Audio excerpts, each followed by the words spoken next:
नमस्कार दोस्तों, मैं फिर हाजिर हूँ आपकी दोस्त साधना शर्मा खुशियों की एक नई कहानी के साथ। आज की कहानी है मालती जोशी जी की कहानी सन्नाटा। तो चलिए शुरू करते हैं कहानी। दर्पण के सामने देर तक बैठने के बाद भी उसका मन नहीं भरा। मेकअप की हल्की सी परत एक जादू सा कर गई थी और वह अपने ही प्रतिबिंब पर मुग्ध हुई जा रही थी। कौन कहेगा कि वह 50 को छू रही है?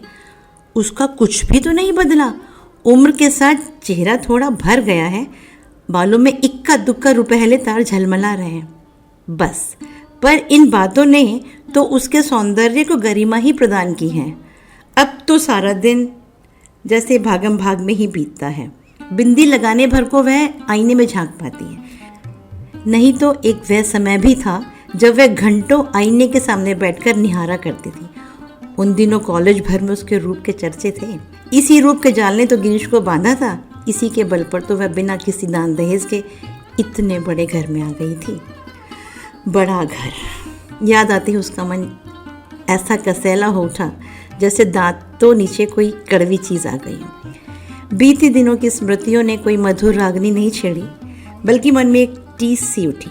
वह एक झटके के साथ उठी और कपड़ों की अलमारी के सामने आकर खड़ी हो गई। बेकार की बातों से वह इस समय अपना अच्छा भला मूड बिगाड़ना नहीं चाहती थी। साड़ी का चुनाव वाकई एक समस्या थी। अपनी रोज़मर्रा की साड़ियों की ओर तो उसने झांका भी नहीं। साल दर साल उन्हें पहनते हुए ऊब चुकी थी। कुछ साड़ियाँ जो समारोह के लिए खरीदी थी, पर हर कपड़ा हर मौके पर खिलता थोड़ी ही है। साड़ी ऐसी हो जो अवसर विशेष के अनुकूल हो और उसकी सौम्य सोबर इमेज भी बनाए रखे।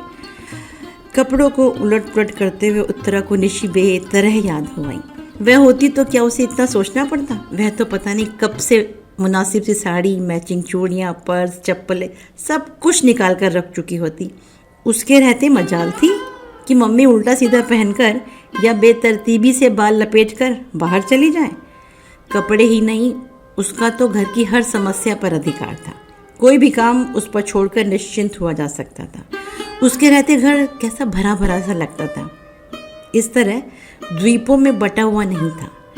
उत्तरा को पीएचडी मिली थी तब निशी मुश्किल से 16 की रही होगी। स्टाफ मेंबर्स पार्टी के लिए इसरार कर रहे थे। उत्तरा ने सोचा था वहीं कैंटीन में कुछ खिला पिला देगी, पर निशी अड़ गई।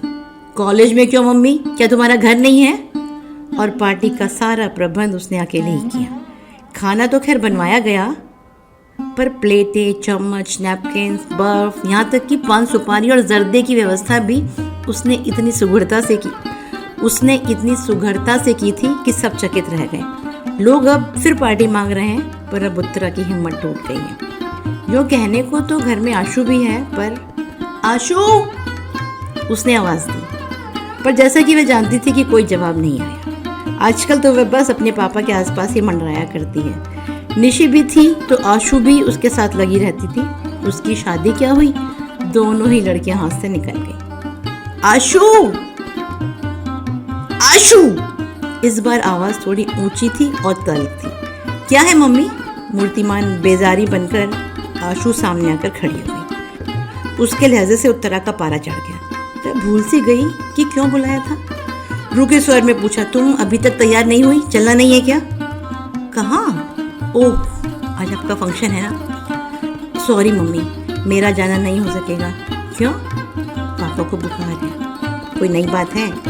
नहीं ना सही, पर ऐसी स्थिति में उन्हें अकेला तो नहीं छोड़ा जा सकता है ना। 2 घंटे महादेव उनके साथ बैठ सकता है। सो तो है मम्मी, वहाँ सारी साहित्यिक बातें होंगी। मेरी समझ में तो कुछ आएगा ही नहीं, वैसे ही बोर हो जाऊंगी। ठीक है, उत्तरा ने विषय समाप्त करते हुए कहा। आशु जैसे प्रतीक्षा ही कर रही थी, तुरंत पलटकर चल दी। उत्तरा देर तक उसे देखती रही। उन दिनों वह एकदम अपनी माँ की प्रतिकृति सी बनती जा रही है, पर मन से कितनी दूर फेंक गई है। इसके विपरीत निशी एकदम अपने पापा पर गई है, पर बचपन से ही वह मम्मी की बेटी रही है। पिछले दिनों से तो वह बेटी से भी ज़्यादा सखी बन गई थी। कोई भी बात उससे निसंकोच कहकर वह हल्का हो लेती थी। निशी बड़ी बहन की तरह से सांत्वना देती, धीरज बंधाती। कभी कभी तो उसका पक्ष लेकर पापा से भिड़ भी जाती थी। शादी होते ही लड़कियां कितना बदल जाती हैं ना। सारी माया ममता पता नहीं कहाँ हो जाती है। अब तो बस निखिल और मंटू। निशी की दुनिया तो इन दोनों में ही सिमट कर रह गई है। मम्मी! दोबारा अपनी बेजारी जताते हुए आशु सामने आकर खड़ी हो गई थी। वो लोग आ गए हैं। अरे 4 बज गए क्या? उसने चौंक कर घड़ी देखी। आशु, उन्हें बिठाओ, पानी वानी पिलाओ, मैं बस आ रही हूँ। अपने को आखिरी बार आईने में देखने के लिए वह मुड़ी तो उसमें आशु का खिंचा खिंचा सा चेहरा भी परिलक्षित हुआ। उत्तरा जल भुन कर रह गई। मेरे मेहमानों को एक गिलास पानी पिलाने में इसकी जान जाती है। पापा के लिए हर आधा घंटे बाद चाय बनाते समय इसके हाथ नहीं थकते।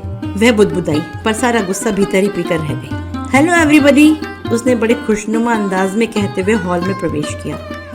पर वहाँ सतीश मेहता अकेला बैठा अखबार पढ़ रहा था। सामने ट्रे में पानी से भरा हुआ गिलास अनछुआ रखा था।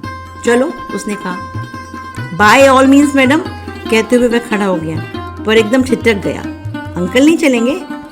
दरवाजे तक पहुंच गई थी उत्तरा, पर देखा कि सतीश अभी वहीं खड़ा है। नहीं अंकल नहीं चलेंगे, उनकी तबीयत ठीक नहीं है, स्वर को यथासाध्य तल्ख बनाते हुए उसने कहा। और आशु जी? सतीश ने अस्फुट किंतु उत्सुक स्वर में पूछा। नहीं, वो कैसे आ सकती है? उनके पास भी तो कोई चाहिए ना। वैसे तो मेरा जाना भी मुश्किल ही था, पर अब तुम लोगों ने इतना बड़ा आयोजन कर रखा है। और यह कहते हुए खटाखट सीढ़ियाँ उतरकर गाड़ी के पास जाकर खड़ी हो गई। मेहता को मजबूरन साथ आना ही पड़ा, पर उसके लिए दरवाज़ा खोलते हुए, अपनी सीट पर बैठते हुए और गाड़ी स्टार्ट करते हुए उसकी आंखें बराबर बंद दरवाजे पर, खिड़कियों के पर्दे पर लगी रही, पर उन्हें निराशा ही हाथ लगी। बेचारा सतीश। उत्तरा को उस पर दया हो आई। बेचारा जान छिड़कता है आशु पर वह लड़की है कि 1 मिनट पापा की आंखों की ओट नहीं करना चाहती। साथ नहीं आई ना सही, पर गुड लक कहने दरवाजे तक तो आ ही सकती थी। गुस्सा तो उसके पापा पर आता है।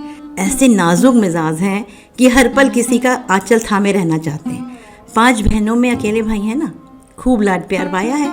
अम्मा जी ने तो एकदम आँख की पुतली की तरह सहेजा है उन्हें, तभी तो यथार्थ की धरती पर पैर रखते ही उनका दम फूल जाता है।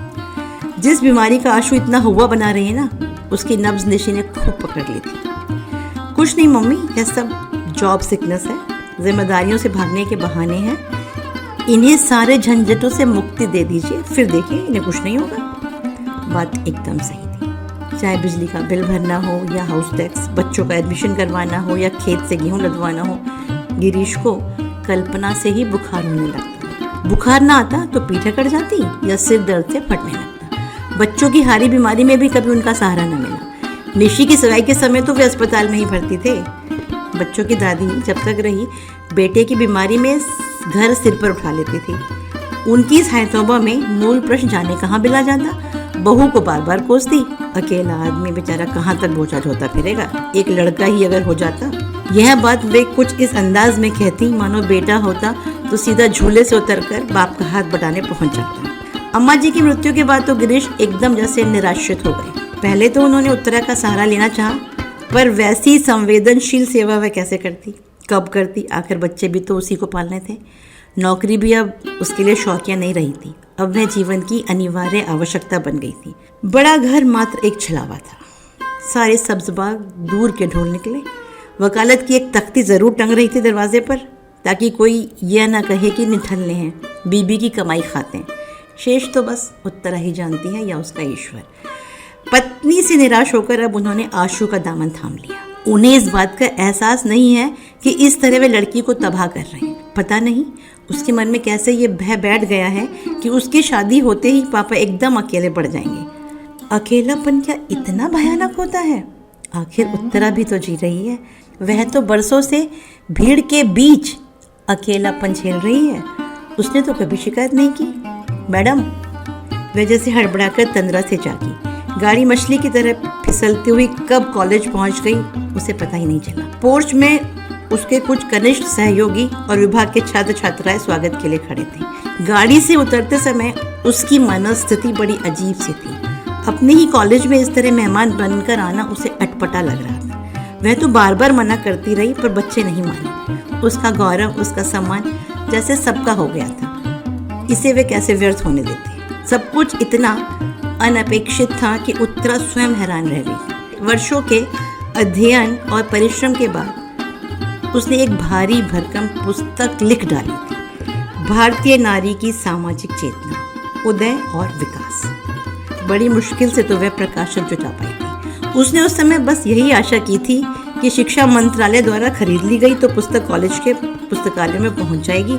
4 लोग इसे पढ़ेंगे तो उसका श्रम सार्थक हो जाएगा। पर आश्चर्य, पुस्तक तो अकादमी पुरस्कार जीत लाई। उसे तो सुनकर कानों पर विश्वास ही नहीं आया था। उसके छात्र जगत में तो आनंद की लहर दौड़ गई।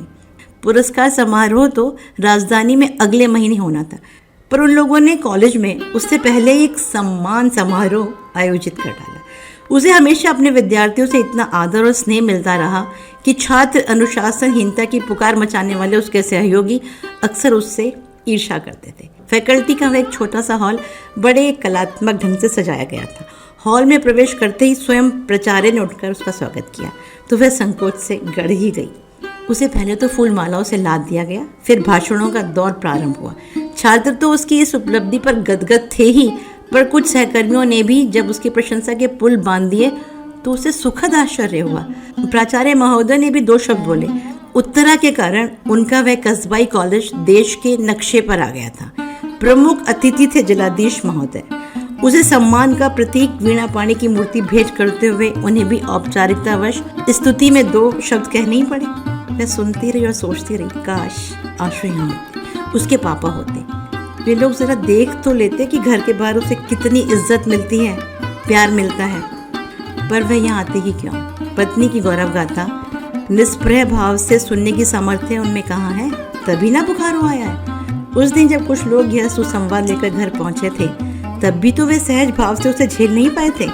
कैसी रोनी सी आवाज में बोले थे, भाई हमने तो उसे पूरी स्वतंत्रता दे रखी है। जितना समय मिलता है अपने विषय को दो, घर बार की चिंता छोड़ दो, उसे हम संभाल लेंगे। अपन कोई बड़े विद्वान नहीं है, बस इतना योगदान दे सकते हैं। उनके हर शब्द से झांकते हीनता बोध ने उसे उतना ही कचोटा जितना उनके झूठ ने। मन हुआ सबके सामने उन्हें बेनकाब कर दे, बता दे कि वे कितना घर द्वार देखते हैं, पर वह चुप रही। कभी कभी सुखी गृहस्थी का नाटक भी कितना ज़रूरी हो जाता है ना। इस समय भी वह प्रसंग याद आते उसका मन फुफकार उठा। सम्मान की सारी खुशी, सारा उत्साह ठंडा पड़ गया। रात भर जाकर एक आलेख तैयार किया था, पर बोलने के लिए खड़ी हुई तो एक भी शब्द याद नहीं आया। पहली बार कागज़ की ज़रूरत महसूस हुई। सुनने वालों ने समझा भावविवल हो जाने के कारण उनकी वाणी अवरुद्ध हो गई है, नहीं तो वह साक्षात सरस्वती है। लौटते समय आधा दर्जन लोग साथ थे। फूल मालाएं और भेंट सामग्री उन्हीं के हाथों में थी। दरवाज़ा वैसा ही बंद था। चलते समय ना तो किसी ने विदा किया था, ना वहाँ अब कोई स्वागत में खड़ा था। अब चलेंगे मैडम, किसी ने कहा तो लगा मन पर हथौड़े की चोट पड़ी है। इतने बड़े हंगामे के बाद ये लोग एकदम अकेला करके चले जाएंगे। कल्पना से ही वह सिहर उठी। ऐसे कैसे चले जाओगे? उसने कहा, एक एक कॉफ़ी तो पीते जाओ। और फिर उसने दरवाजे की घंटी जोर से दबा दी, इतने जोर से कि उसकी आवाज़ से सन्नाटे की धज्जियाँ उड़ गई। तो दोस्तों, यही थी आज की कहानी को पसंद कीजिएगा, मेरे चैनल को सब्सक्राइब कीजिएगा, लाइक, कमेंट और हाँ, शेयर ज़रूर कीजिएगा भाई, क्योंकि शेयर करने से ही हम अपने विचारों को, अपनी खुशियों को एक दूसरे के साथ बांट सकते हैं। तो चलिए फिर मिलते हैं एक नई कहानी के साथ। नमस्कार।